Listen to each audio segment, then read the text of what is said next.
In this video, I will be walking you through how to set up a donor-advised fund in your client's plan. In the scenario that we're looking at today, we have Melinda and Edward Cheney. Melinda recently received a large inheritance. If we click on the details, you can see the inheritance in pink here listed as other income. It was $15 million, and we have swept those funds into an investment account for now. Melinda has some specific concerns about taxes over the lifetime of the plan, including estate taxes at the end. And then she has also said that she would like to set up some charitable giving from this inheritance. So what I'm going to do is I'm going to create a what-if scenario. We're going to name it Charitable Giving. I'm going to create this plan. And what I'm going to do first is I'm going to create the donor advised fund in the plans. I'm going to do that by going to my plus button in the bottom right hand of the screen, savings and investments, and we're going to select the DAF under type. Melinda will be the owner of this fund since this is her inheritance. We're going to leave the balance as 0 for now, but I want to set up some ongoing contributions. And I'm going to have those start next year. So we're going to contributions, we're going to start next year. We're going to set that as our start event, and we'll do the plan end as the end event. And we're going to click done.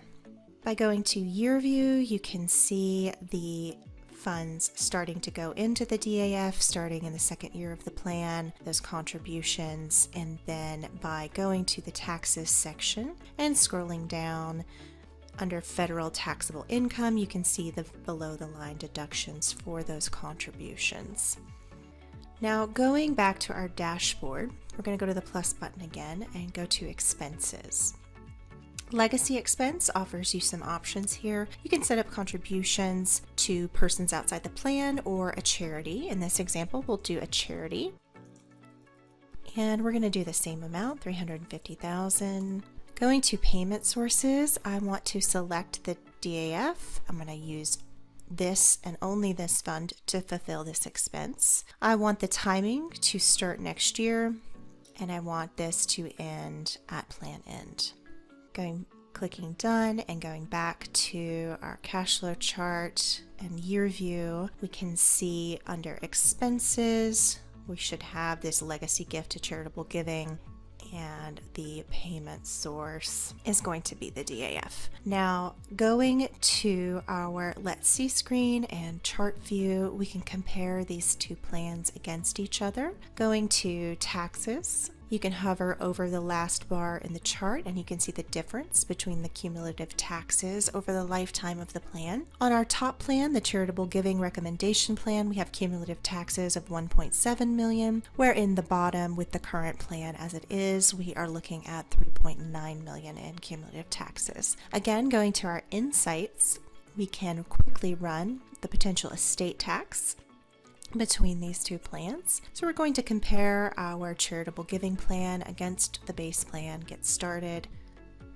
and hovering over the chart once it produces, you can see the difference in the estimated estate tax. In purple, on the purple line, we can see estate tax for the base plan is estimated to be about $6.8 million, and then the estate tax on our recommendation plan with charitable giving is around $1.4. Now this is a really quick and easy way to present advice to a client and demonstrate the value of your services. I hope that this was helpful. If you have any questions, you can click the name of your client in the top right and request support. Enter your question in the text box and share client access. Thanks for listening.